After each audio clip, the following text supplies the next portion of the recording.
All this we ask in the name of Jesus Christ, our most blessed Lord and Savior. Amen. Our Father, who art in heaven, hallowed be thy name. Thy kingdom come. Thy will be done on earth as it is in heaven. Give us this day our daily bread, and forgive us our trespasses, as we forgive them that trespass against us. And lead us not into temptation, but deliver us from evil. For thine is the kingdom, the power, and the glory, forever and ever. Amen.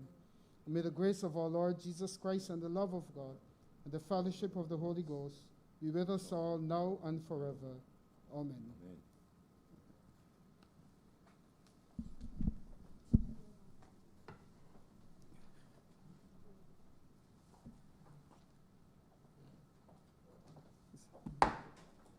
Senators in session.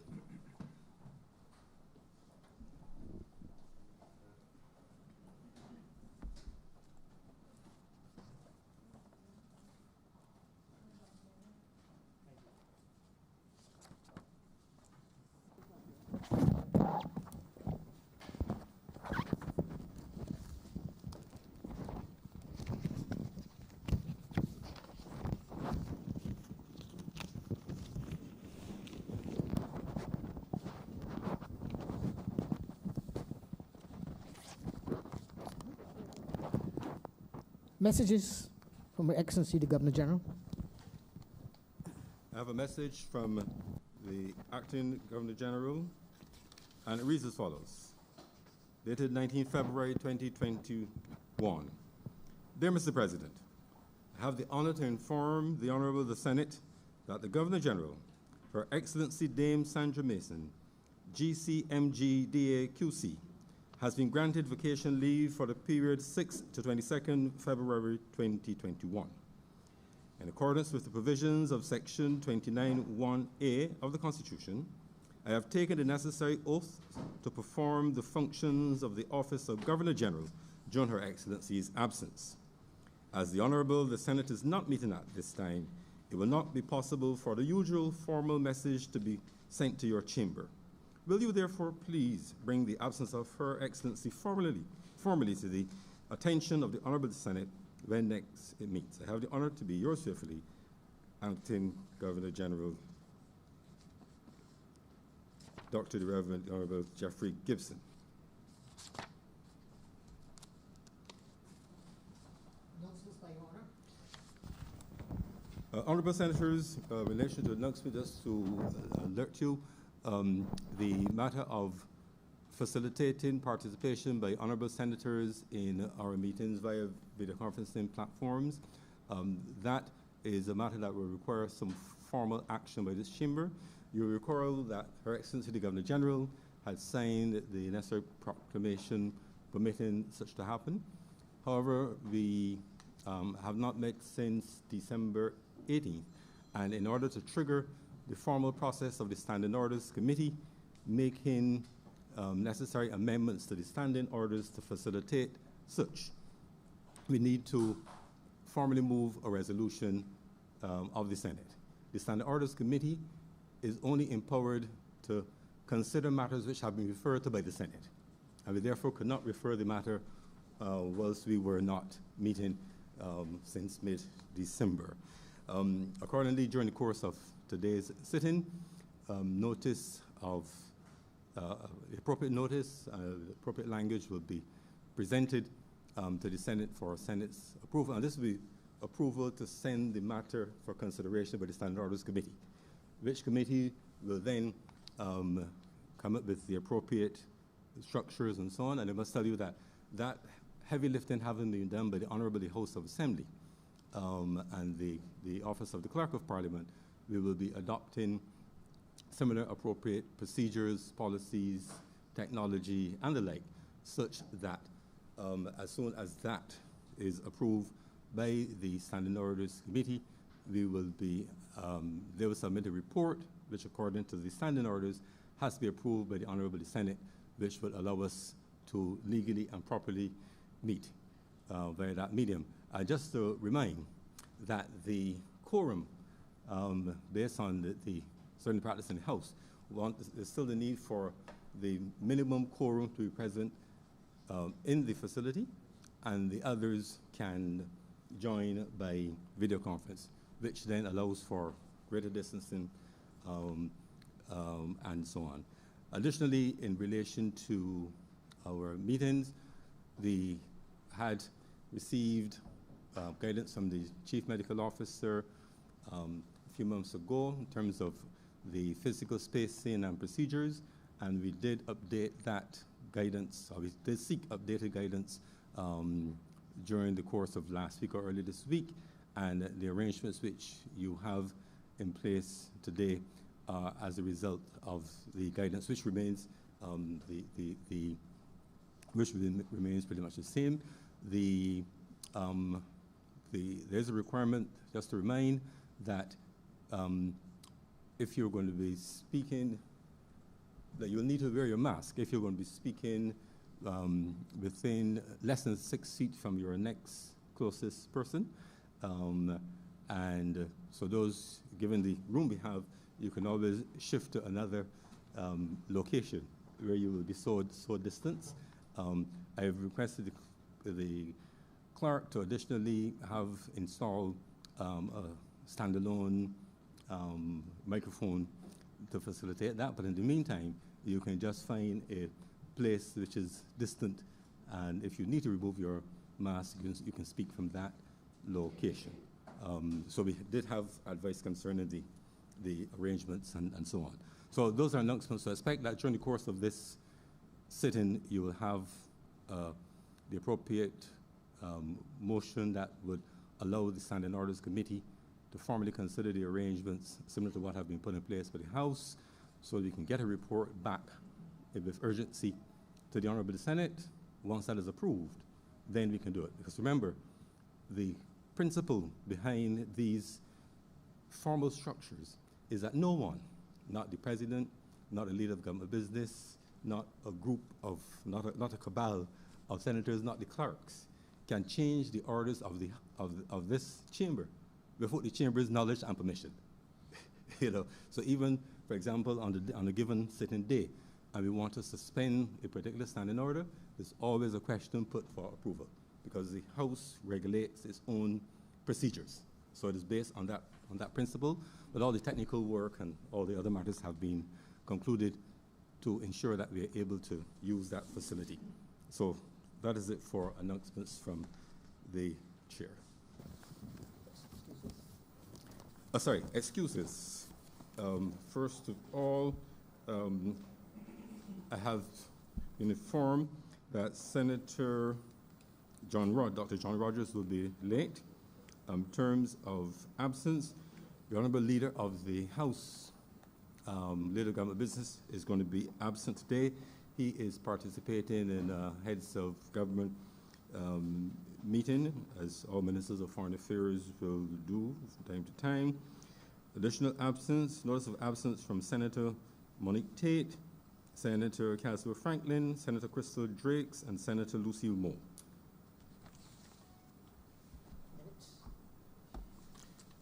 I have before me for consideration minutes of our meetings on December 9th and 18th for confirmation. Senator Mahoney. Mr. President, I beg to move that the minutes of Wednesday, December 9th, 2020, and of Friday, December 18th, 2020 be confirmed. The question is that the minutes of our meetings of December 9th and December 18th be confirmed. Those honorable senators in favor, please say aye. Those against, please say no. We think the ayes have it. The minutes stand so confirmed. Presentation of petitions, presentation of papers. Mr. President, I am commanded to lay the following two documents: the Post Office Delivery Amendment Regulations 2021 and the Post Office Miscellaneous Services Amendment Regulations 2021. Reports from select committees. Questions to ministers. Request for leave to move the adjournment of the Senate on matters of urgent public importance. Statements by ministers or parliamentary secretaries. Personal explanations. Motions relating to the business or sitting of the Senate and moved by a minister. Mr. President, I beg to move the suspension of Standing Orders 22.1 and 45.2 in order that this honorable chamber may conclude the consideration of all bills on today's order paper. The question is that Standing Orders 22.1 and 45.2 be suspended for the remainder of the sitting. Those honorable senators in favor, please say aye. Those against, please say no. Methinks the ayes have it.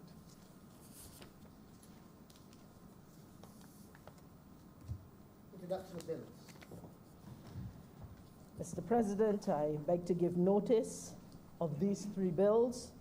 The Barbados Identity Management Bill 2021, the National Payment Systems Bill 2021, and the Bills of Exchange Amendment Bill 2021. And I move that they be read first time. The question is that the bills so cited be read the first time.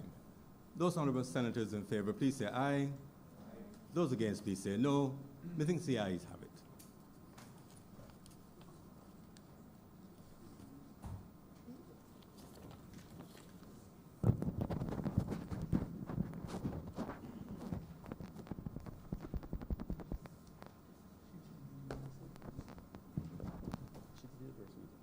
Public business. Government business is the order of the day. Order number 2, sir. Naming the Honorable Leader of the Senate and assigned to Senator Cummins to move the second reading of the National Payment Systems Bill 2021. Senator Cummins. Mr. President, I beg to move. That's order number 5, sir, on the supplementary order. Order number 5. Order number 5. That items 2 and 3 be treated as a cognate debate. 5 and 6, sorry.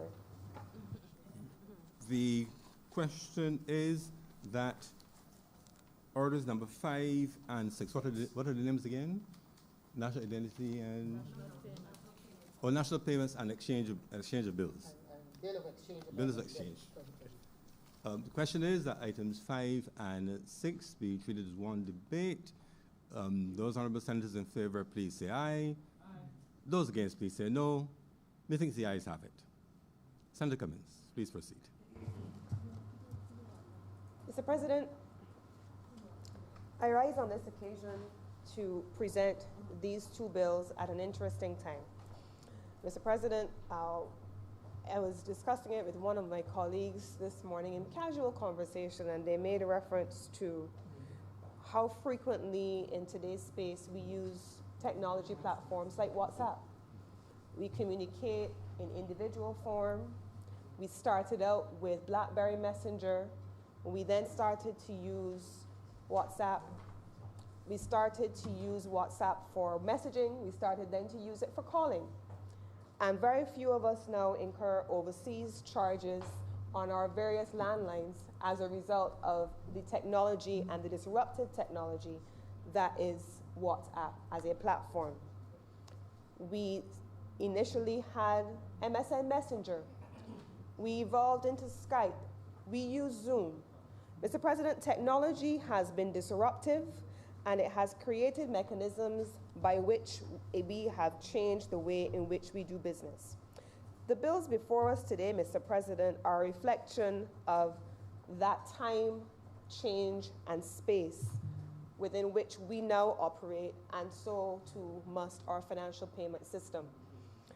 The National Payments Bill in particular, Mr. President, is a particularly significant and transformational body of legislation. It's divided into 13 parts. It has a schedule which is appended to it. It establishes a council, and it is purported to establish in Barbados systems which already exist in other jurisdictions, including Hong Kong, Kenya, and other large jurisdictions with whom we have been made familiar when it was presented in the other place. Mr. President, it speaks about things that sound very fancy, very esoteric, very far-reaching, and it does, in many instances, seem out of the reach of many people who are not financial services experts. So I want to spend a moment this morning, and it's the reason why I started where I started, by making reference to the basic ways in which our use of technology systems, processes, and how we transact business today is not what it used to be yesterday. I want to spend a moment today, Mr. President, to make it very clear that the things that sound esoteric, technical, and based on the work of experts that are so far removed, Mr. President, is actually very simple and is already a part of our daily lives. Now, in broad practical terms, a national payment system allows for the interaction between payment service providers and participants in the system. It allows for seamless financial regulations to be put in place that allow banks and credit unions who have typically dominated the local financial space to allow that to now be expanded. It treats to the interests of consumers as well as service providers. It allows us to trade in goods and services. It allows us to function nationally. It allows us to be export-oriented because it moves across borders. It allows us to be integrated into a national payment system that, in summary, is global in its scope. But it also, despite that vast reach of a structural transformation, that is what these two bills represent now. It is also an inclusive measure that allows for the opening up and the entry into force of new innovations by which people can conduct and transact business. And I want to spend a moment on that, Mr. President. Now, this morning and into last night, as I was preparing for this presentation, I spent a moment listening to the debate in the other place. And the points which were made by the Honorable Minister in the Ministry of Finance responsible for laying this bill in the other place. And I also heard the responses being made by others that opposed some of the key elements. And it troubled me, Mr. President, because when I was preparing for this, interestingly enough, I chose to spend time looking at what Kenya, in particular, of all of the systems that exist, has done. And I looked at Kenya, one, because it is a developing economy. It is an African economy. It has high levels of unemployment, high levels of entrepreneurship, but it is also, like Barbados and most countries like us, attempting to integrate into a global economic trading system. It has persons who are highly educated, well-trained, well-integrated into financial services, but it also has an expansive and extensive farming class. It has a number of people who all across the country transfer money from rural villages in remote parts of Kenya, bordering Somalia and everywhere else, into Nairobi, into bustling border towns like Mombasa. I use the Kenyan example, Mr. President, because the notion that anyone in this country in 2021 would be patronizing enough to assume that a coconut vendor on the side of the road is not, in fact, a key cog in the wheel of technological and financial services transformation was actually somewhat offensive to me. It was offensive to me, Mr. President, because the farmers who function in rural areas of Kenya are fully integrated into the M-Pesa network that has allowed them to transfer mobile payments and mobile money since 2007, Mr. President. The persons who live in Nairobi and who are sending money to their elderly mother and father in the villages in eastern Kenya are well entrenched in M-Pesa. So the notion that here in Barbados we would feel that a basic technology platform that allows for financial inclusion of persons at all levels is above that of a coconut vendor is a clear indication of where the lack of vision exists, Mr. President. But I want to go into what the vision actually is in this bill in some detail. I want to spend a few moments talking about what it actually allows us to do. So countries like Canada and Hong Kong, larger economies, and Kenya, have already done this before. And they have been able to incorporate a number of domestic realities, yes, cultural, but also structural. And that's what this administration and this bill is hoping to be able to focus on. Now, the first points that I want to make here speak to the question of what is safe, what is efficient, and what is going to be effective in the management of our banking system. One of the pieces of research that I read in preparation for this discussion spoke about the concentration in just 3 large commercial entities in country of over 50, in some instances. One paper at 2017 suggested it could be even as high as 75% of all liquid assets in country. What that says to us is that there has to be a democratization of financial arrangements in this country that allow for both financial service providers, traditional, at the level of commercial banks. We have moved now to the incorporation of credit unions and credit union societies. If you recall, when the social partnership was established, the bankers had a seat at the table, and in the last year, you have seen the credit unions equally have a seat at the table, and they are part of the process. And now we're even moving beyond that, where service providers at every level have an opportunity to be integrated and to allow for that natural process of evolution and inclusion to take place. The national payment system also will allow for less circulation of cash and less dependence on the use of checks in the system. I don't know how many times we have gone rummaging in our bags looking for a checkbook. I can't even remember the last time I ordered checkbooks, simply because that's not real anymore, because even in the way in which we pay for services and goods, that too has evolved. Once upon a time, we ordered checkbooks and they came and we made an order for 100 or 200 or something like that. We don't do that anymore. Most of us now pay bills online. Even our elderly parents are saying, can you set me up online, and linking their pension deposit accounts into the payment of their household bills. That's called the evolution of our financial processes. There are a number of things which are not going to be covered in this bill, and if we were to get into a detailed explanation of it today, you would not see them there, because the bill is meant to be overarching. When I talk about the disruption and the evolution of how technology and financial services have evolved over time, it's because time is the key variable. It is a distinguishing variable, and that which was today may not exist tomorrow, and certainly may be obsolete by next year. And it is on that basis, Mr. President, that the bill is deliberately designed by its architects to allow for a regulatory and administrative framework to be appended to the bill, along with judicial instructions being given that allow for time to take its natural course. And so there are a number of specifics and details which will go into the bill that will allow for it to be put into effect over time. The bill itself is divided into 13 parts, and it has a schedule. I'm going to spend a moment on the actual parts of the bill. The first part, parts 1 through 3, deal with the preliminaries and the powers given to the various terms in the bill, and it also talks about the overriding objectives of the payment system itself. It talks specifically about the role of the Central Bank of Barbados, which is a custodian of the bill, as a guardian of the bill, and it establishes what that central bank's role is going to be under the leadership of what is to be established as a National Payments Council.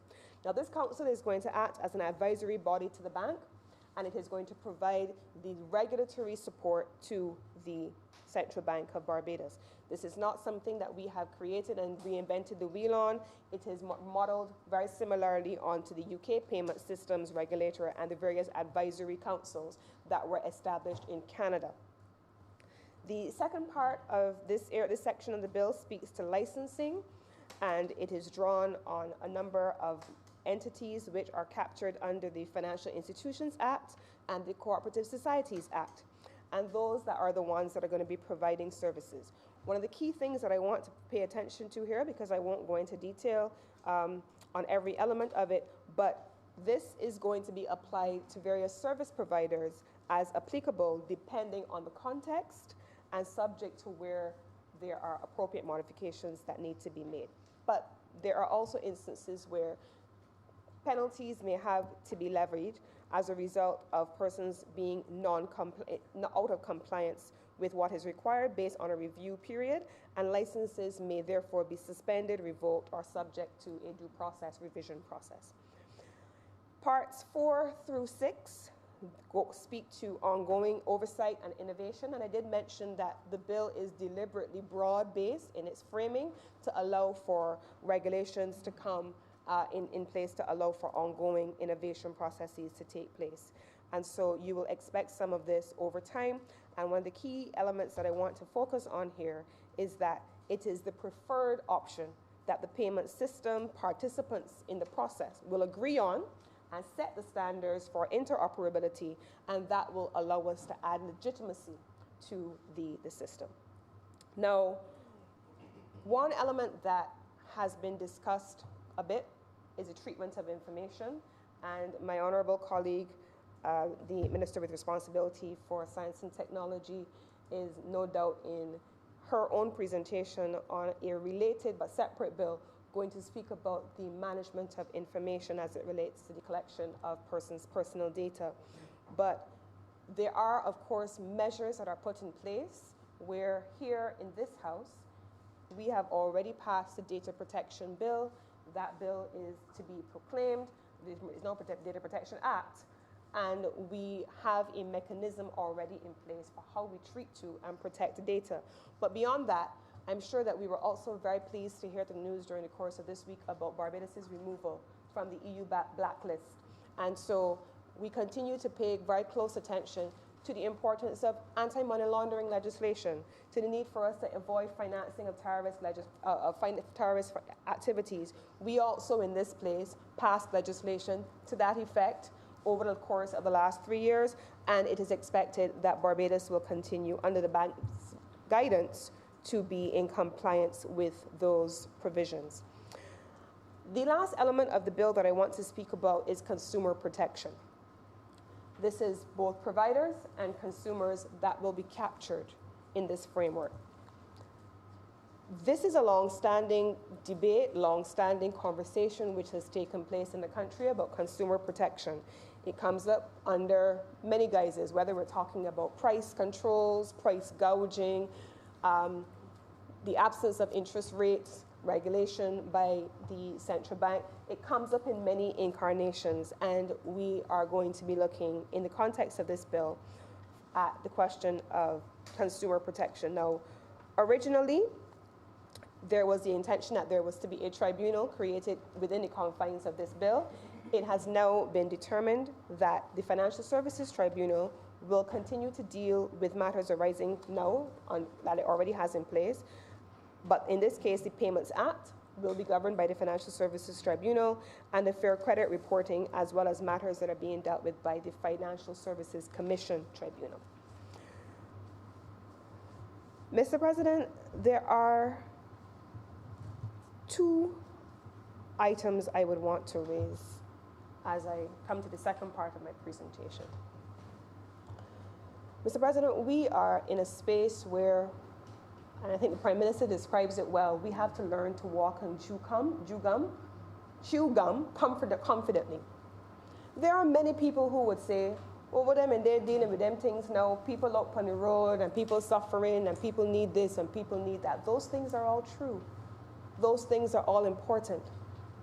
There is a Ministry of Health, Mr. President, and a Prime Minister's office and a COVID monitoring unit and all of the various arms of government that are on a day-to-day basis, 7 days a week, sometimes 24 hours a day, focusing on the issues of the day, ensuring that we're able to keep businesses afloat, ensuring that we're able to keep Barbadians safe, ensuring that we are capable at the same time of protecting lives and livelihoods. There are people who come to work in this country every single day to do that. That is the walking. They are walking the road every day. But that does not mean that we are not also simultaneously meant to take responsibility for walking and chewing gum. And so the agenda of the government of Barbados must continue simultaneously to dealing with the short-term challenges that are before us, dealing with the planning that is required before us, dealing with the mitigation before us in a real and a meaningful way, but simultaneously planning and continuing to implement the structural transformation agenda that this government came to office giving a commitment to. The people of Barbados will not forgive us if we come to the end of a period of time where we have to face the polls again and we say, well, we didn't do X or we didn't do Y because of COVID, or we didn't do this or we didn't do that because of COVID. There will be those things, Mr. President, for sure, because there are many things that are completely out of our control that we will not have been able to deliver on. But this, Mr. President, is not one of those things. The reform of our financial system, the reform of our financial institutions, the reform of our financial systems architecture, embracing new technologies, embracing innovation in all of our processes, those are not things that we can say we did not do because of COVID. And so this government has not rushed this process. This government has not jumped the gun on this process. This government is walking and chewing gum. This government is serving our short-term objectives of keeping people safe while still maintaining the interests of a country that has to survive in a post-COVID environment. When we come to the end of this period, because to an end of this period we must come at some point, there is no certainty about when that will be. But when that time comes, this administration must be in a position to say, these are the transformational initiatives that even during a difficult, challenging, and painful time, we still were able to bring to the fore. And that is the commitment of this administration. Whether it is in tourism, which I'm not speaking about today, whether it is in small business, whatever area of the segment of our economy and our society where there is a transformation agenda, this government is in a position where we can say without fear of reproach that we have teams that are working on today and we have teams that are working on tomorrow. We have teams that are projecting what we expect to deal with next week, in as much as that is within our control. But we also have teams that simultaneously are saying, this is the Barbados we want to see in 10 years. This is the Barbados we want to see in 5 years. These are the things that we have to bring to the table. And if in 2021, Barbados is now having a discussion that countries like Kenya were having in 2007 over the changes in their financial system and the use of different mechanisms, there can be no rush about that. Instead, and in fact, what we are dealing with is a country that is in many regards playing catch up. And so I am committed, Mr. President, to supporting this bill, and I commend it to my colleagues as part of the architecture of our development trajectory as a nation that we must build. And I wish, with those few words, to beg that these two bills be read a second time.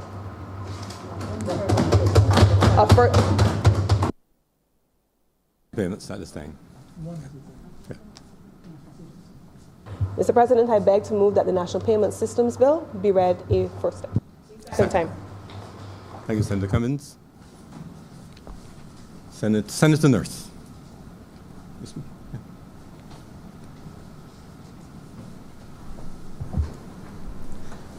Thank you, Mr. President. I raise in support of this National Payments Bill. I applaud government on moving in this direction and this step that is being taken. It is, I think, a very important step in terms of assisting or facilitating the overall development of trade in the country. of being able to make sure that our financial systems are working at peak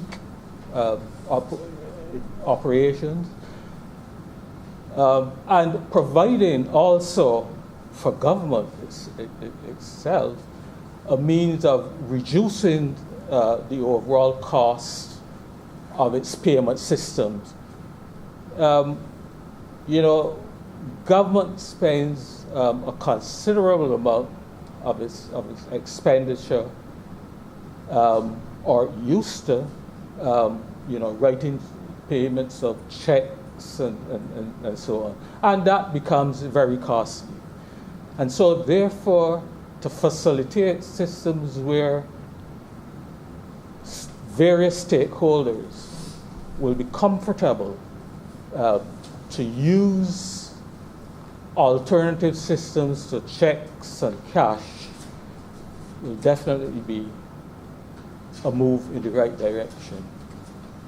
Only within recent weeks, Mr. President, we are seeing the importance of moving towards what I think this app is driving, or will be driving us towards, which is certainly, I don't see that it would be a cashless economy in, you know, the very short term or even medium term, but certainly to encourage less use of cash, less use of paper transactions will definitely be important and definitely be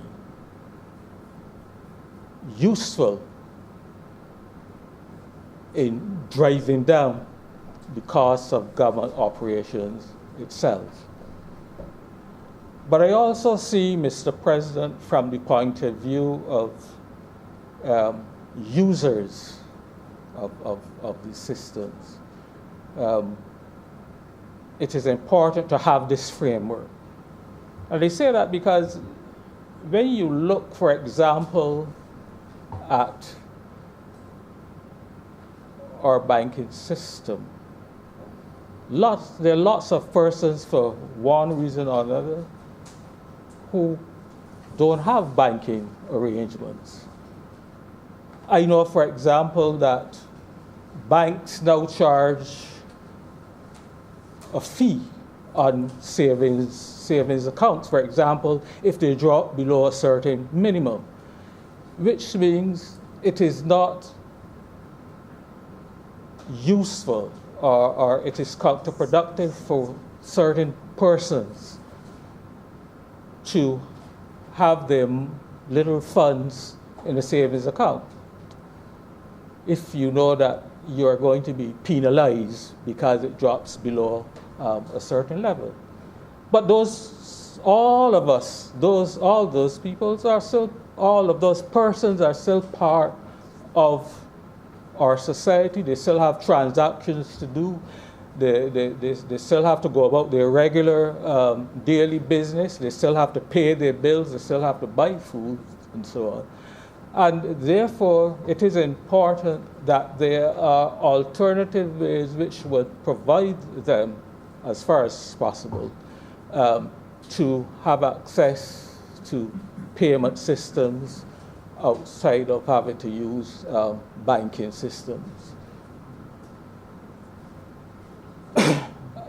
Obviously, there's going to be some persons, the dinosaurs like myself, who will probably have some difficulty grasping initially, moving to this kind of cashless societies and so on. But I assure you that with time, with patience, with people like us, we can become more and more comfortable with using such systems.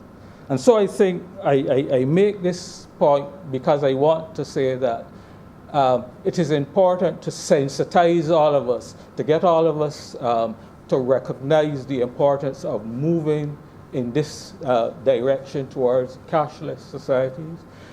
And one of the things which I hope and I'm sure government will have to do, is to do the usual, their education programs, because that is where, again, people like us will begin to appreciate the importance of not having to go and stand up in a line or stand up at a post office, or but particularly in these days of COVID and so on.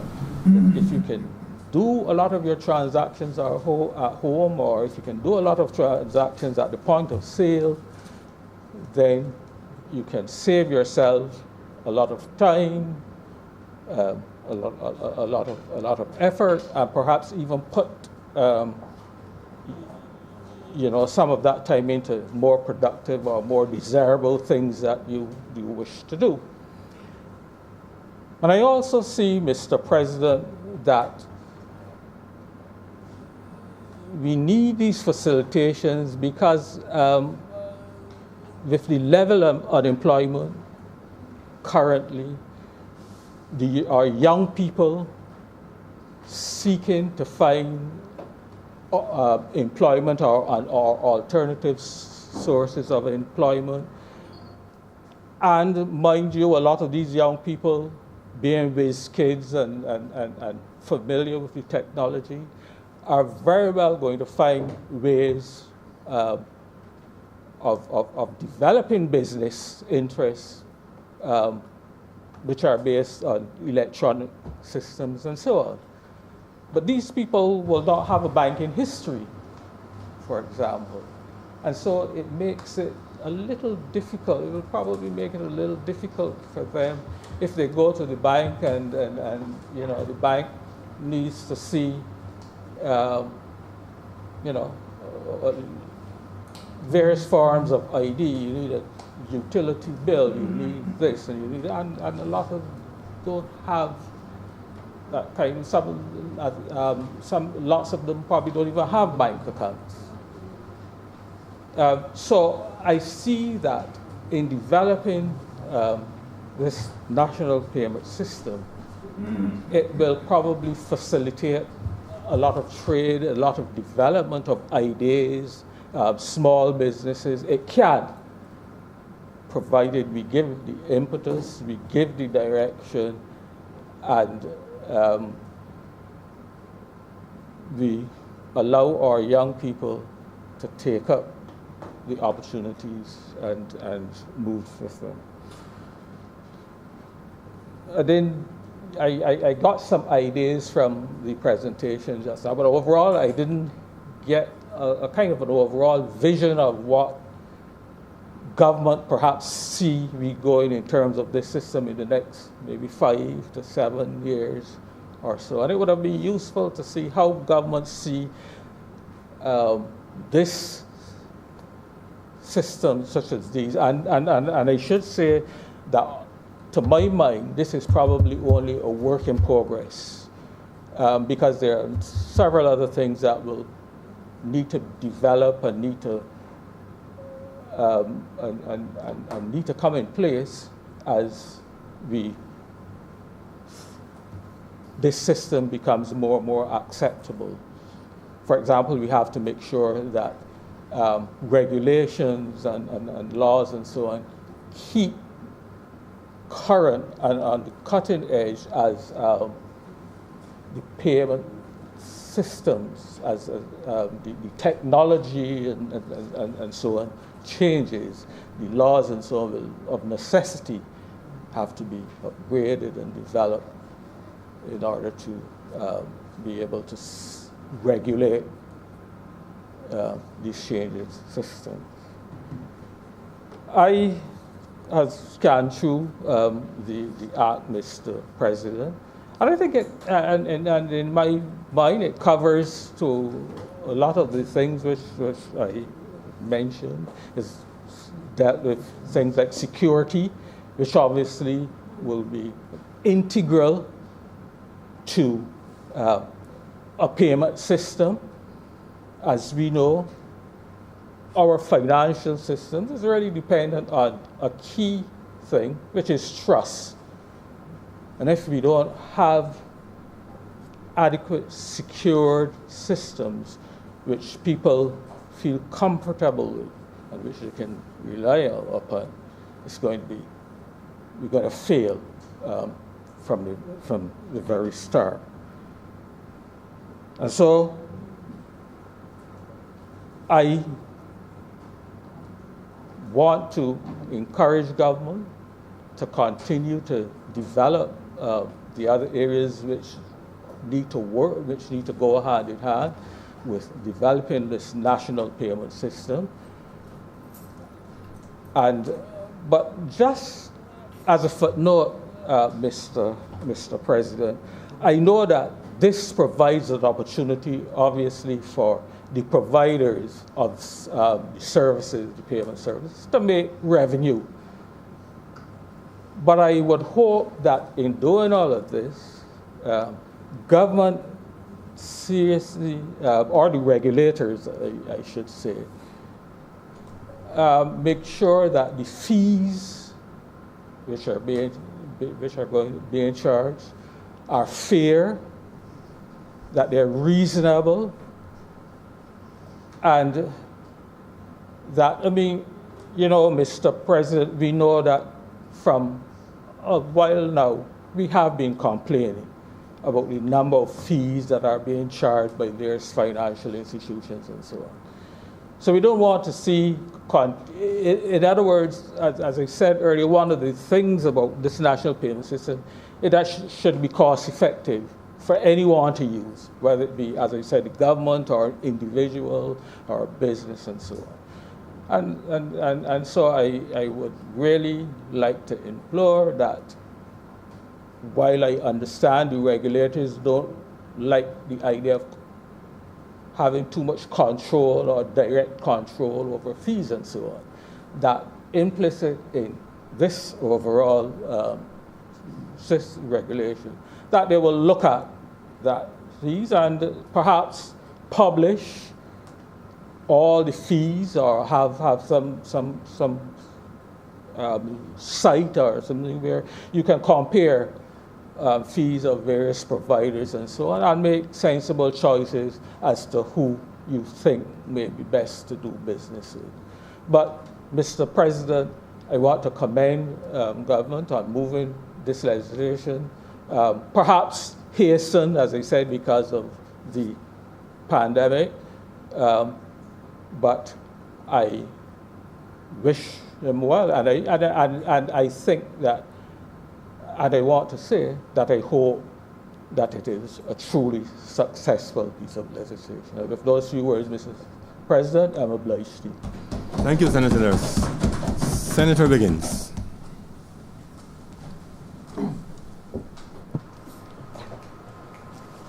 Good morning, and thank you, Mr. President, for this opportunity to speak on the National Payments Bill. First, let me say I wholeheartedly support this bill in principle. I support it, Mr. President, primarily because when you look now with this pandemic and when the banks are open, you see the long lines, Mr. President, outside the banks and the credit unions. So the same thing that you're trying to avoid is happening with so many persons coming on the streets. What I would sincerely advise, sir, is that we have a rollout of a national public education campaign in relation to how this national payments bill would affect everyone, and as the senator said, even the coconut vendors. And vendors, generally speaking, in all the markets, because they would say, maybe that's not for me. I believe we are moving to a cashless society because it would, first of all, avoid a lot of armed robberies, both within the home and on the streets and in businesses. So if we can move to a cashless society, Mr. President, I think it will benefit Barbados and Barbadians. The younger people, and I speak to like my children, I wanted my niece to get me something from a supermarket. And I do online payments. I don't have the one that is with their bank. My daughter said, "Mommy, no problem. Let me just shoot the money to her." And in 1 minute, my daughter sent the money to my niece. And when she was finished, she said it was too much. And she sent back the change right away, Mr. President. Like, wow, you know?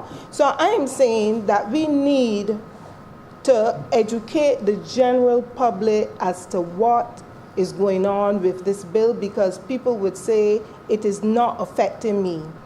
But transactions like those, and I can tell you because the young people in that 20 to maybe 30 age group, what they're doing a lot, there are a lot who are hairdressers, who are selling creams, who are selling makeup, who are selling drinks.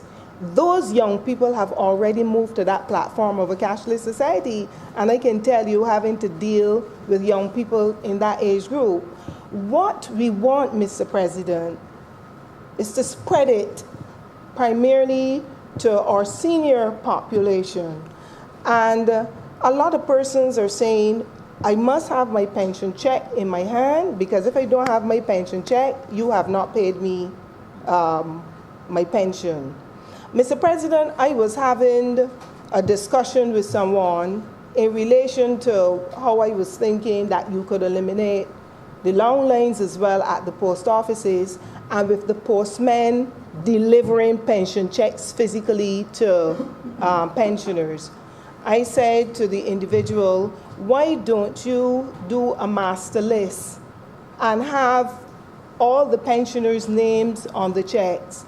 And this was in the beginning when I first thought about it. Rather than the postmen now going out delivering house to house, like what we had to do when the country opened back, the list would have been at the post offices already.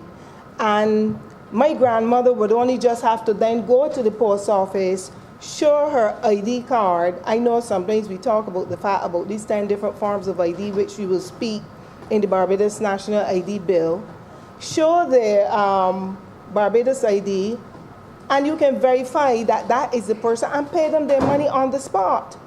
So you won't have to, so in fact, what I'm saying is that you're now eliminating the postmen from delivering checks to people. And I was told, my understanding is from a high-ranking official, by the end of the year, that will in fact stop. But as I said, the public education has to be rolled out, because unless you explain to seniors, and sometimes it is not always, sometimes it's the messenger that you use, Mr. President, to disseminate this message to, my mother and my grandmother and so on. So when you explain to them, if you have a bank account, I heard the AG speaking yesterday in relation to the fact, which is a very good idea, I don't know if it will come out here today, that in relation to the chip that will be going into this new national ID card, that you can then load the pension onto the card. So in truth and in fact, they might not have a bank account, which they don't want, but the funds are now being loaded on to this national ID card that has a chip in it, and it will be a lot easier in terms, so they can walk with one card. It is their ID card, it is their driver's license, and in essence, it's their bank card. So I think, Mr. President, and that's why I support this bill wholeheartedly, because we are therefore moving to a cashless society, and it would assist persons in many ways in terms of that. And certainly, Mr. President, it will eliminate those long lines around the bank. Now, when I was renewing my driver's license in January, I went online and I went through, I think it's Easy Pay, and I renewed my driver's license there on the spot. I got a call from the licensing authority. Some people will say, oh, you got a call because you're a senator, but that's not true. I was shocked. I got a call saying that we have received your payment, and they sent me a receipt saying if the police stop you, here's your receipt, even though they don't have the new cards as yet, the new stickers for your car, that you have your receipt as proof that you have paid. So, Mr. President, all these transactions are moving in that direction of cashless societies. And I would admit, and maybe you would have experienced when the senator spoke about Kenya. I didn't know about Kenya. When I first came back here, because when we operate in these other jurisdictions, we practically lived in a cashless society. All the vendors on the high street did not take any money. They all had technology in which you can pay. So I am very happy, and I will be very willing to assist any public education campaign explaining to persons that don't panic. Nobody's taking your money. In fact, what will happen is that your funds are going to be loaded onto these cards. You can use them if you want to go and buy 2 pounds of potatoes from the vendor down the road, because the vendor too will be having the technology in which you can transfer your payments at the same time. So, Mr. President, I am saying that yes, I support this bill, and with those few words, I'm obliged to you, sir. Thank you, Senator Wiggins. Senator Adams.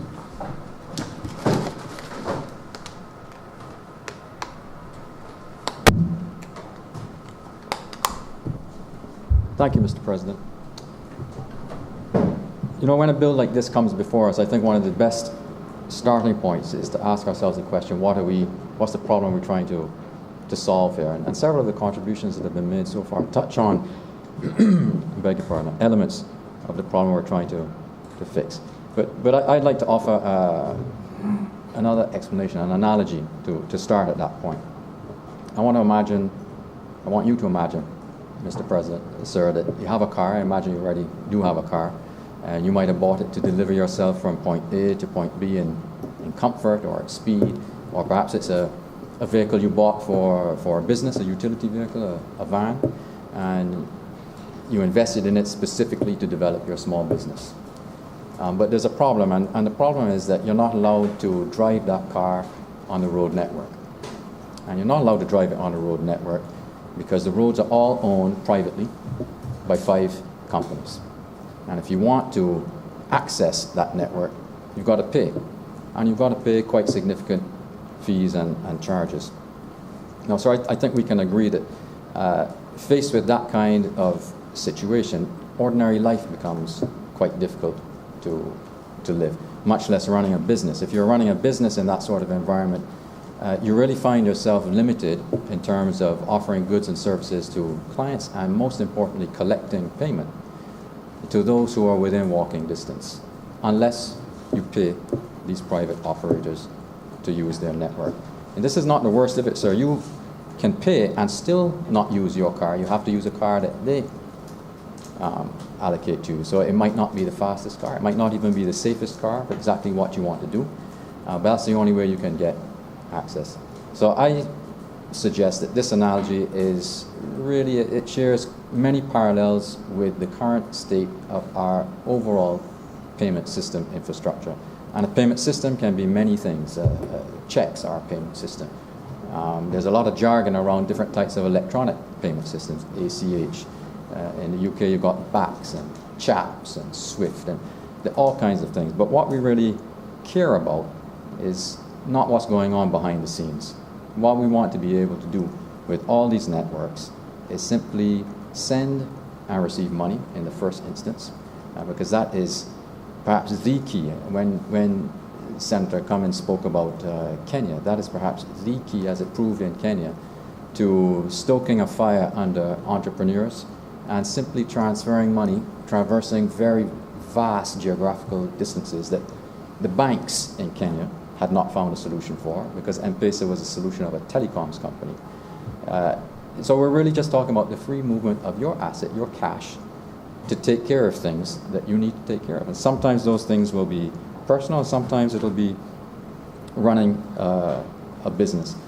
Now, when I say there's a parallel with our payment system, there's more than that. This ownership structure tends to underwrite the presence of a very large cash economy in Barbados. Now, we know how big that is, or we have an estimate thanks to the Inter-American Development Bank. It's about 30% of our recognized GDP. That's 1.5 billion US dollars. Now, that's a big number. That's a big opportunity. And we also know from the IADB that in this country, 17% of the population survive on less than 650 Barbados dollars a month. And that's the IADB definition of poverty. And there's a big overlap between those two groups. The current structure of our payments network effectively means that those groups, that cash economy, that's a form of financial tenantry, if you like. Like the tenantries that existed once in this country where the roads weren't paved and utilities didn't reach inside. This bill is trying to change that state of affairs. It is about providing greater convenience to people who already have bank accounts or who may have a bank account but or a credit union account, and they have all the things that we take for granted in here as senators who probably earn, I think most of us, a fair wage.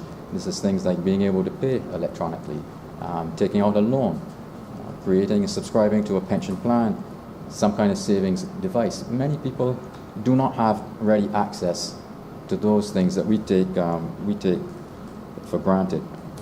So this bill, as described when it was introduced, as overarching, captures not just the existing state of affairs, and that is the parallel I'm drawing when I compare a road network to a payment system, but also what it might look like, which is what Senator Nurse spoke to and wanted to hear a little bit more about. This is a starting point. This is not a silver bullet to solving all our problems. That very structure that we currently have, is very, very sticky, and I'll come on to what I mean by that in a moment. You have entrenched incumbents, and creating alternatives, driving competition is a long-term process.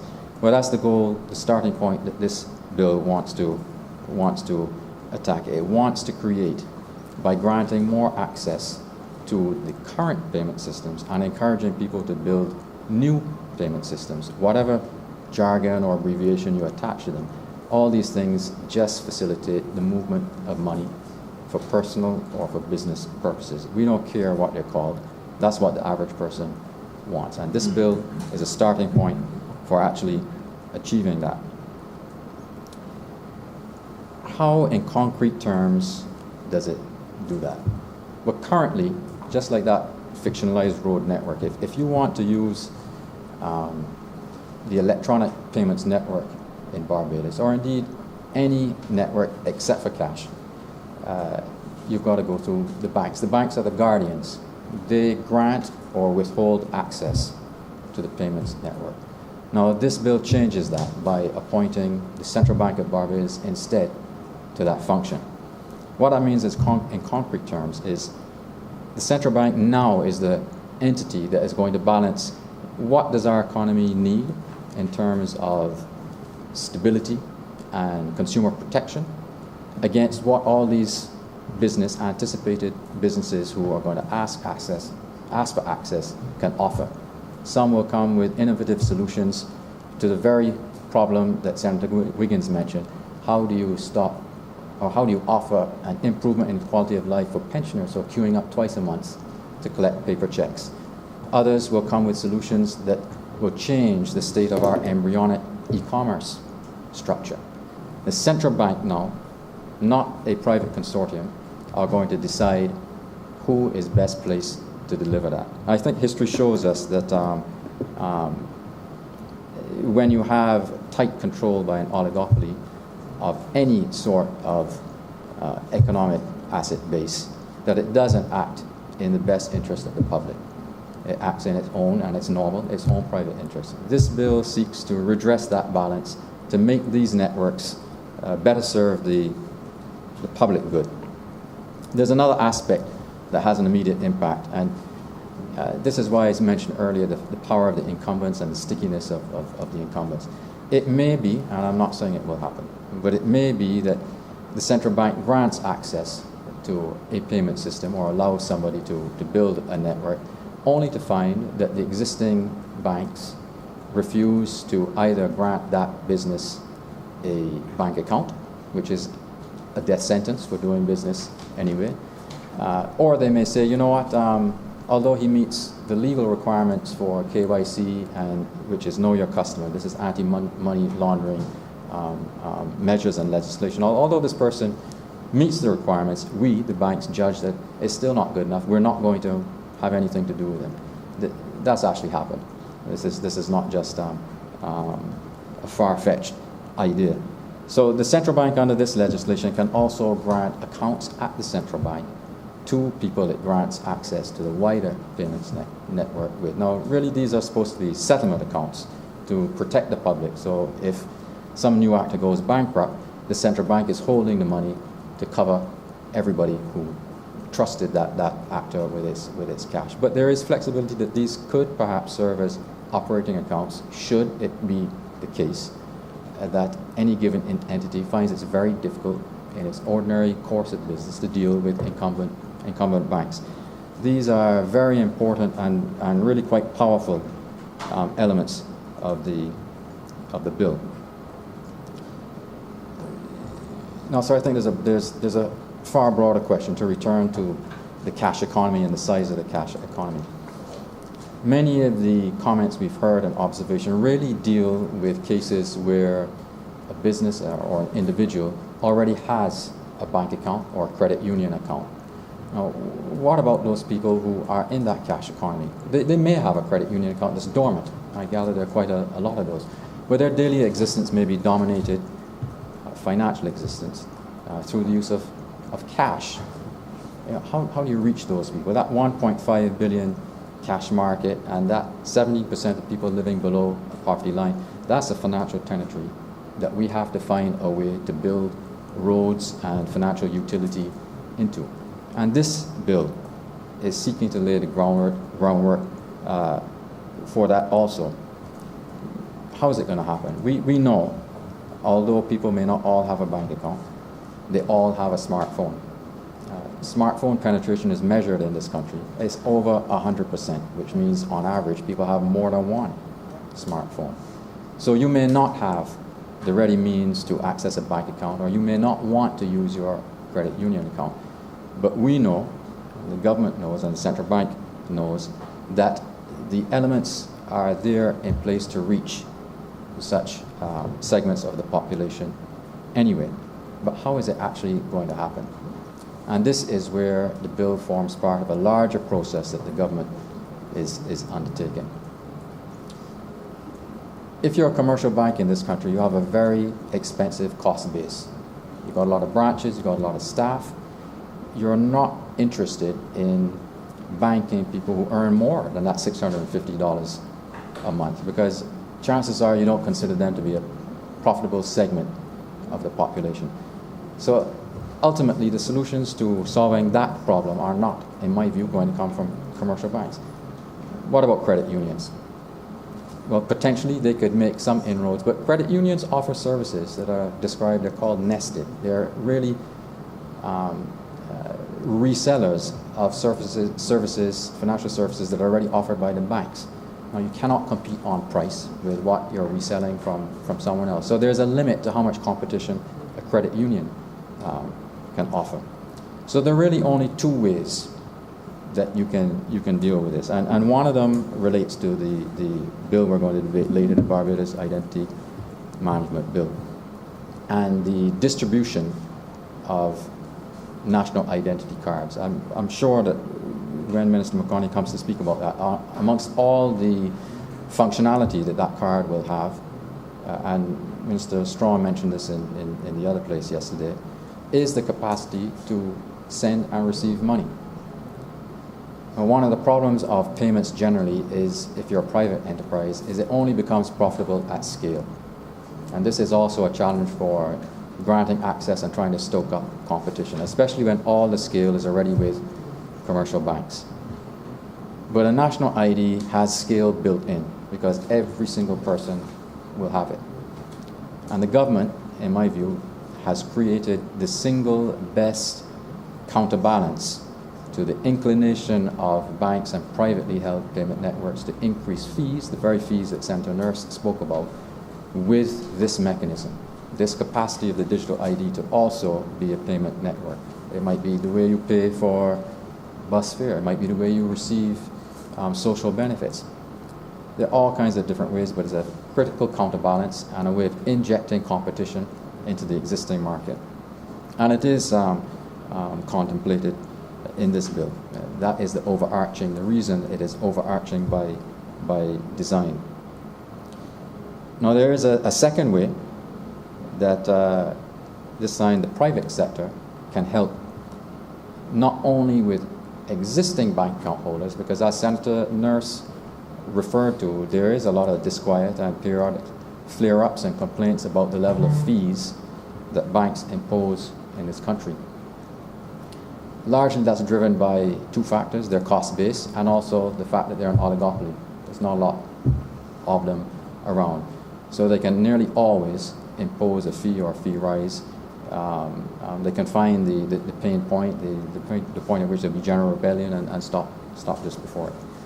But were there to be a new private sector entrant whose entire business model is digital, so it does not have this expensive cost base, that would significantly change the marketplace.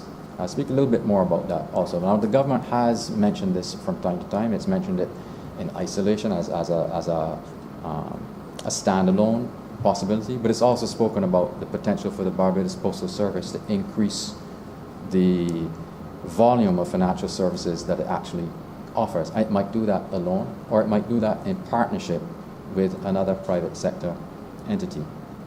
Now, again, this is very important, but because to overcome that problem of scale requires capital from if you're a private sector potential competitor. But you have to overcome another factor also, and that is what I called the stickiness earlier that banks enjoy. And I'm referring to the clients. There are two pieces of data from the UK, but they apply more widely to many countries. And the first is the average length of a marriage in the UK, 11.6 years. In comparison, the average length that a bank account is held in the UK, 17 years. So we're more faithful to our bank than to our spouses. Sir, it's hard for a bank to hold a horn, basically. And to overcome that is no simple thing. They're entrenched and they're going to act in their best interest as they rightly should. So the measures I've spoken to thus far that contemplate ways that this bill envisage the facilitation of more competition, of more innovation, of reaching into parts of our population that don't enjoy things that many of us take for granted in terms of financial services. Those are things that the government can facilitate. It cannot guarantee. The thing the government is, I can assure you, very, very well aware of is the fee question. Now, this bill envisages, I'll call them sub-entities, like the National Payments Council, which is spoken about within the provisions of this bill, the Financial Tribunal, and so on. And the regulations are still to be fully associated with the bill. But it's critical, and the government recognizes this criticality, that those provisions are proactive and not reactive to what may happen in the marketplace. What do I mean by that? Well, specifically, if those provisions and that approach didn't exist by the government, I suspect things could look a lot different in 6 months than they do today. Concurrent to this bill, there are other developments going on in the payment space in Barbados. You may all have seen the advertisements in the press not that long ago, I think from the Barbados Bankers Association, talking about CARIFs. Now, CARIFs is a piece of financial infrastructure that was created in the 1990s, I think. And what it was really designed to do was to ensure that you, as a customer of Bank X, could take your automatic banking machine card, ABM card, I'm going to call it the CARIFs card from now, to the ATM of another bank, of which you weren't the customer, and withdraw cash. It was a way of ensuring compatibility amongst all the ATMs of all the banks to facilitate convenience of the client base. But we can also make purchases with that same Caribs card, that same ABM card. Now, there are things that we know and there are things we don't know in the developments that I'm referring to. We know, for example, how much the services offered by Caribs cost. The card itself was free. There's no annual fee for that. If you withdrew cash from a machine that wasn't your bank's machine, you generally paid between $1.25 and $2 for that withdrawal. And if you made a purchase, a domestic purchase with your card, you and the merchant would pay a flat fee between 25 cents and $1.50. So these are rates that we all knew about. And we also know that 9 million transactions run through Caribs, and 7 million of those are to do with purchases, and the balance is to do with withdrawals from ATM cards. All of that is quantified. We know exactly what it adds up to. Now, what we don't know is some of the work the banks are currently carrying out on the ACH to make what is called the ACH is just a digital network to facilitate payments. You can forget the name, but they want to make it a real-time network. So the very feature that Senator Wiggins spoke about just now, where you send money and it comes instantly and you return the change, that just becomes an everyday fact of life. So they're making investments into that. What we don't know is that going to have a fee structure that will impact us. The banks have also been talking about creating a peer-to-peer network where I could just pay you, Mr. President, directly without going through an intermediary like a bank's account or server somewhere. Is that going to have a fee attached to it? And so on and so forth. You know, Caribs itself is going to be largely decommissioned and partially repurposed for the benefit of some of the smaller credit unions. But it's going to go away. Now, I've done a calculation. I have a decent command of basic arithmetic, and I've looked at the rates such as they are published by the banks for their Visa and MasterCard charges, because those are the networks, also payment system, just called Visa and MasterCard, which all those 9 million transactions currently carried by Caribs, the bulk of all of those are going to go through those networks from now on. So under my calculations, if that happens, we are going to end up paying an additional, not a total, an additional fee load of between $20 and $27 million. And about $15 million of that will be on merchants. And merchants will simply find a way to pass that cost along. That's what would happen if this bill didn't envisage regulatory control that I'm sure is going to be proactive and make sure that we're not suddenly presented with a fait accompli of all these additional fees sitting on us. It's a critical, it's almost like a fail-safe. If there's a time lag between more competition coming in and injecting both innovation and a lower fee scale, this is a backstop to make sure it doesn't actually happen.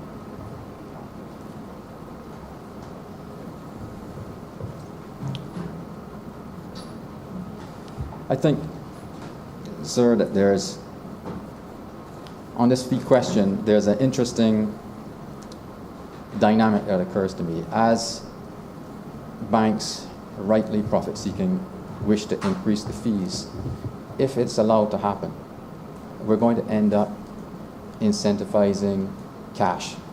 People will find ways not to pay these fees. It's normal. Merchants will encourage you to pay cash.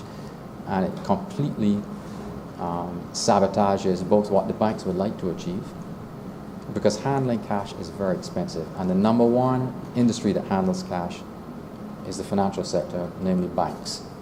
It's security that Senator Wiggins spoke about, the distribution of it, the cost in terms of to businesses of reconciling the accounts every night if you're a supermarket, for example, and frankly the sacrifice of entrepreneurial spirit, because they have to be dominated by cash, is very heavy. Banks don't want that, and neither does the rest of the country.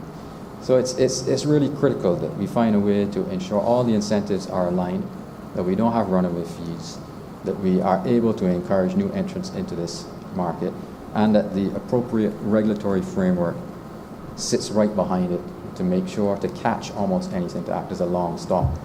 Anything that we haven't foreseen comes to light. I think this is, in many ways, a revolutionary bill because it is full of jargon and it relates to technology. It's not always obvious, but it's a bill that addresses quality of life issues, primarily, I think, and also creates a catalyst to economic growth. If we can tap into that 1.5 billion cash economy that currently sits and is not scored on our books, if we can do that in these depressed times, these pandemically depressed times, we need it. Yeah, it'll be a great thing. So I commend this bill. I fully support it, and I'm obliged to, sir. Thank you, Senator Adams. Senator Boyce. Thank you, Mr. President, and good afternoon to members of this honorable chamber. Sir, the bill which is currently up for debate is poised under the heading with the purpose and the intention to modernize the national payment system and to provide regulation for the same entity. And I find myself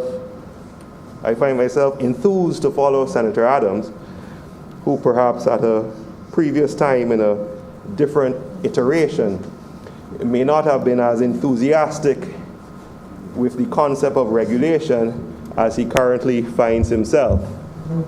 But that's just a small jab to my colleague who sits on the government side. The intent of the legislation, Mr. President, certainly is one which, without hesitation, members of this House should find themselves in support of. The current system of automatic clearinghouse is one which those of us who venture within the field of apps or transfers or money transfers have gotten accustomed to somewhat grudgingly, and the uptake has certainly been expedited by the times in which we find ourselves.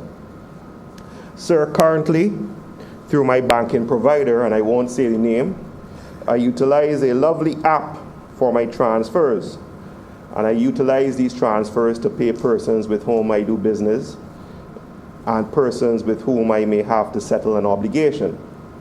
Currently, sir, the wait time for certain transfers occurs within a day, some even quicker, and those which are new take sometimes longer. And that process, you will see if you venture onto these mobile devices, sir, is done through the ACH. And there's a little bill which comes along when you do your ACH transfer of $1 for every transfer that is done, similar to the bill which was referenced by Senator Adams with regard to the previous iteration of CARIS. But what this bill provides, sir, is hope. And it's one of those scenarios so where we are doing something which, if it were done earlier, would have provided an avenue for the situation where we currently find ourselves. However, it's better late than never, Mr. President, and some would say that we're ahead of the curve depending on how you position yourself on the different lines. But one of the major aspects of the current lockdown is that transactions involving the banking community and the legal community have effectively been halted. In other words, persons are unable to close transactions which require transfer of funds and execution of documents. This bill provides, and I was very enthusiastic, and I do not do legal transfers, my firm does, and I listen to my other partners in that regard, sir, and I'm sure the deputy president and Senator Sands will have something to say as well about it, sir. The issue means that now with electronic imaging, checks can be transferred electronically and matters can be closed without having the physical interaction. So certainly that is something which hopefully once in place would allow certain types of transactions to move forward. Also, the concept and the complaint at the previous scenarios we had where we were impacted was that persons were wondering how they would be able to access check funds for deposit and check funds in terms of accessing payments made via check. This legislation seems to lead the framework, sir, for that to be done. So certainly, if this legislation were in place earlier, there could be some actions which would have been able to be moving forward during this period, sir. So it certainly is a bill that hopefully will lend support to those in need of these mechanisms to keep the engines of commerce moving, sir. Now, sir, I threw a sprat for Senator Adams, but he didn't take it, so I'll say it again. Previously, the issue of regulation within the market was viewed by those in the market with a certain amount of skepticism or over-regulation. Now, I believe that by encouraging the central bank within the foray of the clearing houses, certainly we can have a situation where the playing field is kept somewhat level. What is interesting, sir, is now that we have the banks, we now have the credit unions, and we have the third-party electronic money transfer agents. I believe is a license you have to apply for, sir. And what is interesting within this clearinghouse rules is the provision of the central bank to graft the necessary legislation or rules to govern the interaction between the parties. That certainly, sir, should lead to some interesting times. These regulations, sir, are provided for at Section 62, and of note is Section 47, which binds liquidators, which is something which those who are lending money for these entities to indulge in this business would certainly be mindful of. And of course, sir, when we're setting the rules within this new regime, care and concern has to be, of course, made to the correspondent banking regulations and agreements which these banks now have. Certainly, it is something which we look forward to with enthusiasm to encourage players within the market. The question is how heavy a hand is put within regulation, or is it one where a light touch might sometimes reap better rewards? But time will tell, sir. I did not hear Senator Adams speak on the issue of crypto, and I must confess I have a family member who is very enthused by these transactions, sir. The issue of crypto, I believe, sir, falls within the definition of electronic money. I'm not certain. I'm sure it will be tested.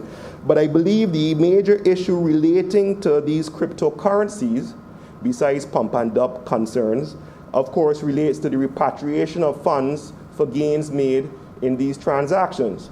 In other words, Mr. President, if you go to your bank presently and say, I would like to transfer $30,000 from a source X, and they say, well, okay, what is the source of source X? And you say, well, I made some gains in Bitcoin. It is likely that the bank would tremble and say, well, we can't source where that money came from and issues with regard to correspondent banking. And there is a certain amount of hesitancy with regard to receipt of those funds. The question, of course, of whether there are any capital gains, taxation is out of my depth, but I believe hopefully that this legislation lends the framework for a more, if not enthusiastic, open-minded approach to the utilization of these electronic money and electronic fund transfers, and opens the window a bit to the concept of, well, not necessarily making it mainstay, but a bit more willing of the relevant parties to consider utilization within the local framework. Now, sir, it also lends itself to support, and I've heard the comments about money transfers and access to the unbanked, and we all know the popularity of WhatsApp. Some will say it's a blessing, some will say it's a curse. And in territories such as India, persons actually utilize WhatsApp to transfer funds by utilizing an interaction with the bank. Maybe this could be done here, maybe it can't. But the point and the irony of what we're doing here, sir, is brought home by the fact that this is a fantastic piece of legislation which is preached on the basis of modernization and improvement of the interaction and the utilization of technology, yet I have to make these points to you physically, Mr. President. And while I do like being here with my fellow senators, and I do like being able to interact while being socially distant, Mr. President, I believe that it is time that we adopt the necessary technology ourselves. We have the technology, Mr. President, to allow us to make these contributions. To make these contributions from wherever, and I know that the standing orders, I think we're going to do them eventually, and I know it's been hinted at, but we have been discussing this for some time now. And I was there, and I'm hearing some aside so they could raise it properly. But I was there, sir. I was dealing with another matter, sir, and that is now why I'm here now. Because you see, sir, I like the cut and thrust. That is me. That is me, sir. I like it. So if they want to say it, sir, let them stand and say it. But the point is this, Mr. President. We certainly have a situation where we enjoy each other, and we certainly are here, and we speak of modernization, and we speak of leading the way. So let us do it fully. Let us set the example. Let us move forward with the legislation, and let's get things moving. Thank you very much, Mr. President. Thank you very much, Senator Boyce. Any further contributions? Senator Cummins, please wrap up. Thank you very much, Mr. President. I wish to express my appreciation to the colleagues who spoke in support of the bill. Senator Nurse, who is a financial professional himself, spoke in great detail about why this was an important piece of legislation, and I want to acknowledge that support. Senator Wiggins, I appreciate, of course, the comments which you made about the internationalization of much of what is contained within this bill and how it is important, and of course your offer of support for communications is well noted. I think one of the key things that was mentioned in the other place when the bill was presented was that there has to then be, post the passage of the bill, an extensive process of engagement, further consultation, and of course public communication and education, and that was very much appreciated as your comment. Now, I don't think that I could even begin to dream of replicating the comments made by Senator Adams, who in himself is a world-class financial expert, and so he went into a very erudite explanation of not just the bill itself, but the framework within which it is being presented. But I think the most important point that I would want to capture that he raised is obviously the importance of regulatory reform and the timing of the implementation of those regulations, which are meant to be appended to this body of legislation, and not wanting to have what he described as a fait accompli afterwards, playing catch up with regard to merchant fees. And I would wish to thank him for that. Those comments, and also to cite the commitment of the government to ensure that there is that kind of policy coherence and a timing of that policy coherence. Senator, my colleague senator who enjoys the cut and thrust across the room, Senator Boyce, he also, with a very strong legal background, spoke about the importance of financial transactions, and those comments were also well appreciated.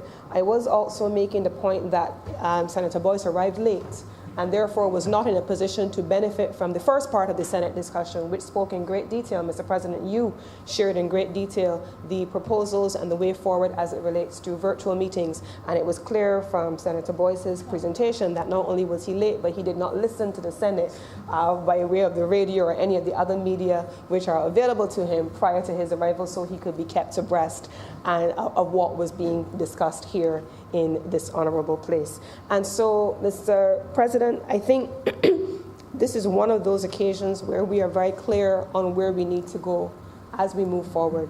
We're very clear that this is a piece of transformational legislation, but that there are additional items which still need to be undertaken, and they will take the place of the regulations which are meant to be developed and or appended to this document.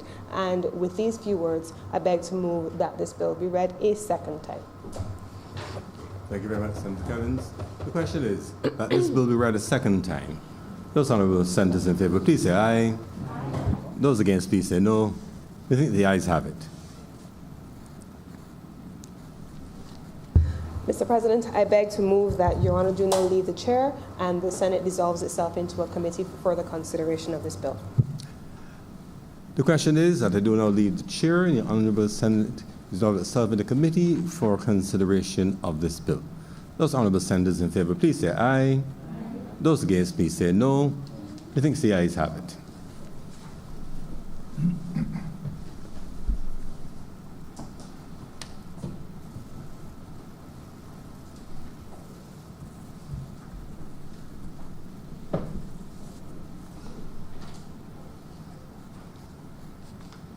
The Senate is now in committee.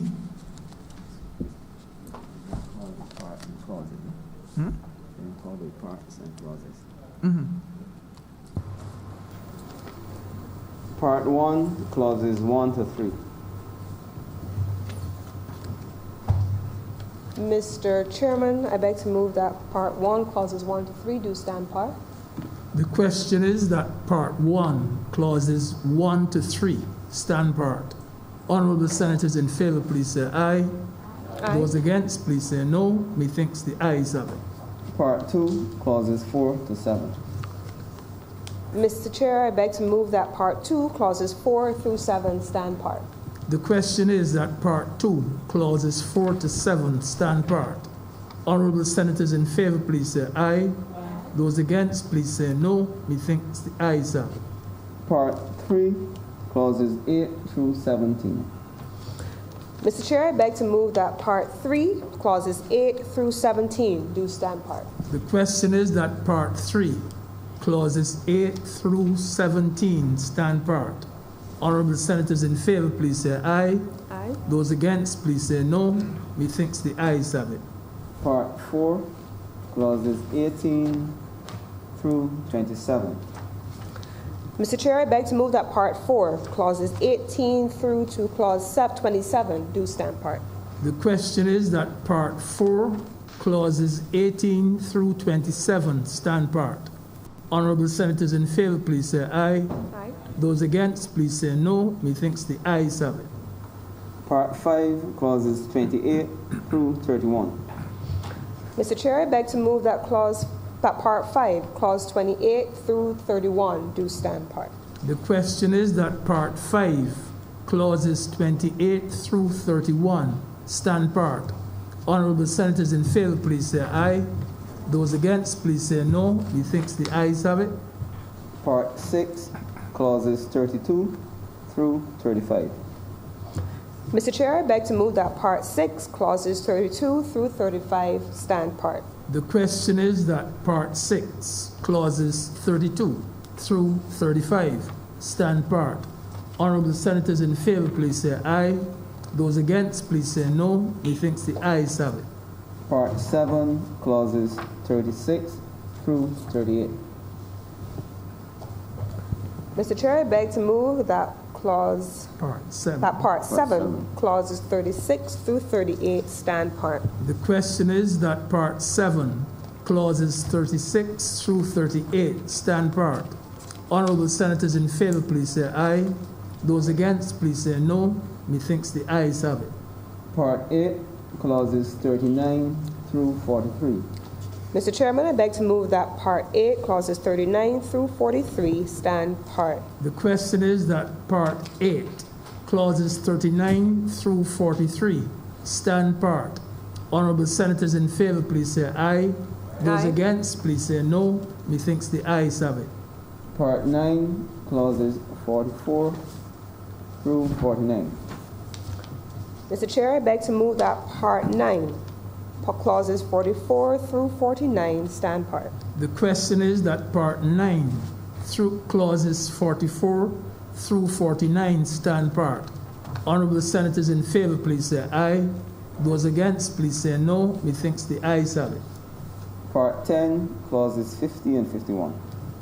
Mr. Chairman, I beg to move that Part 10, containing such clauses 50 and 51 stand part. The question is that Part 10, clauses 50 and 51 stand part.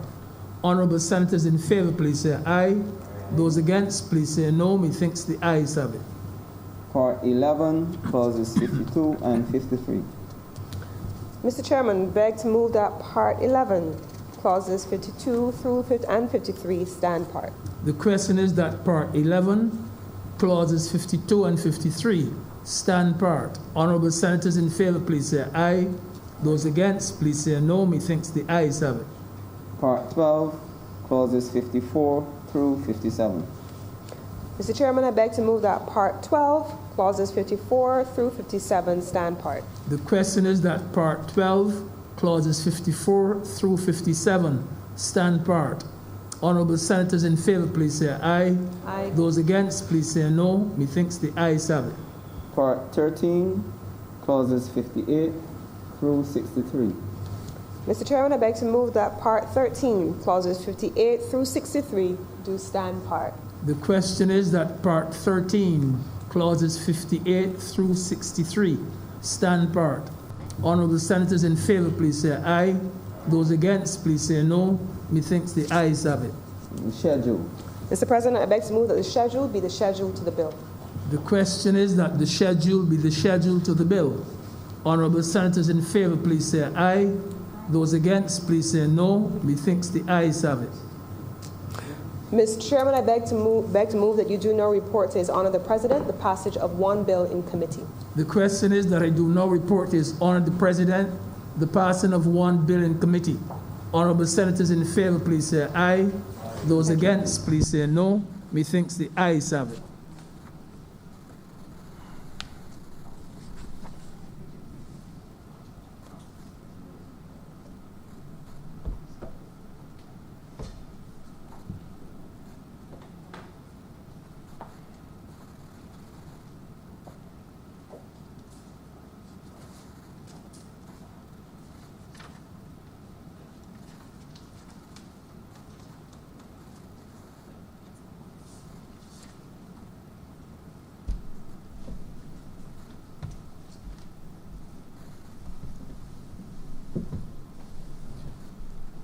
The chairman has reported the passing of one bill in committee. Mr. President, I move that this bill be read a third time. The question is that this bill be read a third time. Those honorable senators in favor, please say aye. Those against, please say no. I think the ayes have it. Mr. President, I beg to move the passing of one bill so cited as the National Payment System Act 2021. The question is that this bill do now pass and be so cited. Those honorable members in favor, please say aye. Those against, please say no. I think the ayes have it. The bill is so passed and so cited.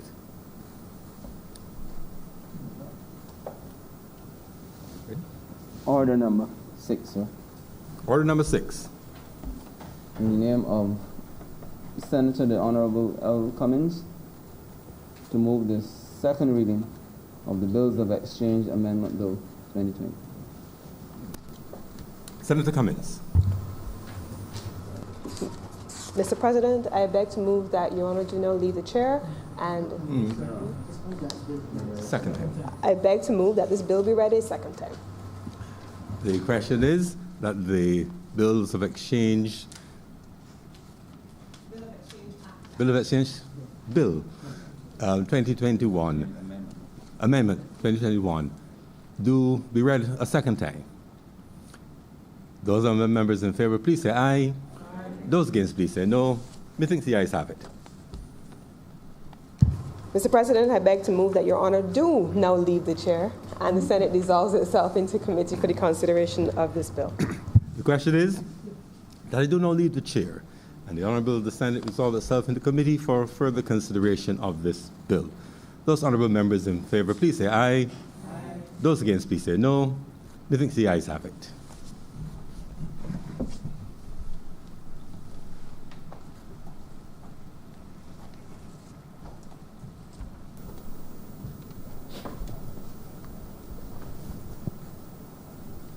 The Senate is now in committee. Clause 1. Mr. Chairman, I beg to move that Clause 1 stand part. The question is that Clause 1 stand part. Honorable senators in favor, please say aye. Those against, please say no. Methinks the ayes have it. Clause 2. Mr. President, I beg to move that Clause 2 stand part. The question is that Clause 2 stand part. Honorable senators in favor, please say aye. Those against, please say no. Methinks the ayes have it. Mr. President, Mr. Chairman, I beg to move that you do now report to His Honor the President the passing of one bill in committee. The question is that I do not report to His Honor the President the passing of one bill in committee. Honorable senators in favor, please say aye. Those against, please say no. Methinks the ayes have it.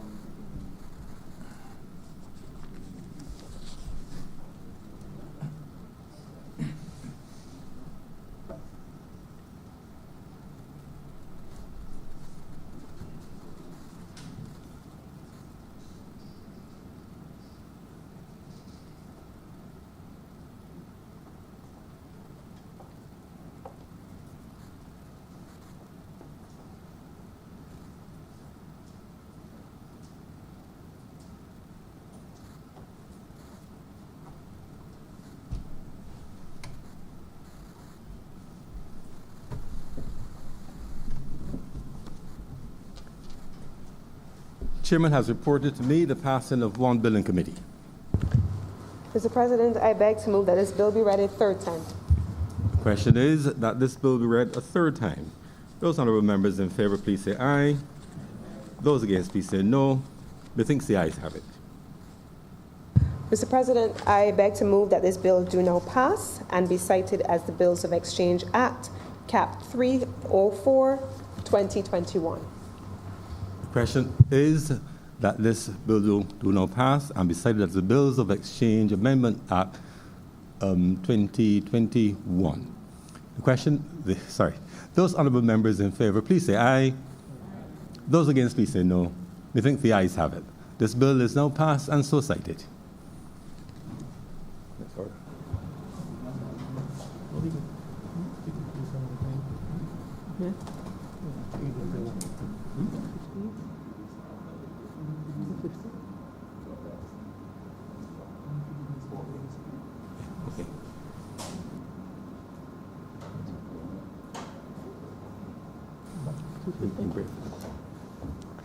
Mr. President, I beg to move that we now suspend for lunch and return at 2:15 p.m. Before I move the question, just want to update announcements and to make an apology as well for the absence of Senator Dr. Holder and Senator Dr. Rogers. The question is that this sitting be suspended until 2:15 p.m. today. Those honourable members in favour, please say aye. Those against, please say no. Methinks the ayes have it. Accordingly suspended until 2:15 today.